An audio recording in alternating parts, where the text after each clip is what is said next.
Hi friends, welcome to my channel. మనం ఈరోజు switch word గురించి తెలుసుకుందాము. దీన్ని పిల్లలకు చెప్పడం ద్వారా, దీవించడం ద్వారా వాళ్ళు హెల్తీగా ఇంకా చాలా బాగా ఉంటారు. ఫస్ట్ వచ్చేసి హెల్తీగా ఉంటారు. వాళ్ళకి ఏమైనా క్రోనిక్ డిసీజెస్ ఉంటే అవన్నీ పోతాయి. తర్వాత క్రియేటివ్ పవర్ కూడా పెరుగుతుందన్నమాట. వాళ్ళకి లాంగ్ లైఫ్ కూడా ఉంటుంది.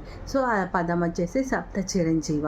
దీన్ని మనము దినాము వాళ్ళకి ఆశీర్వాదంగా ఇవ్వచ్చు. ఎవరైనా మనకి సడన్గా కాళ్ళు మొక్కినా కూడా అప్పుడు కూడా దీన్ని సప్త చిరంజీవ అనేసి కూడా మనము ఆశీర్వాదం ఇవ్వచ్చు. దీన్నంతా నేను ఇది చేసేసినాను, దీన్ని ఇన్స్టాల్ చేసినాను.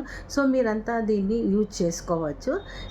అందుకే ఇది మన ఛానల్లో నేను మీకు ఇస్తున్నాను. 108 టైమ్స్ అయినా మీరు మాల చేసుకోవచ్చు, 21 టైమ్స్ అన్నా చెప్పుకోవచ్చు అనమాట. మీరు కూడా హెల్తీగా ఉంటారు, చాలా బాగుంటుంది.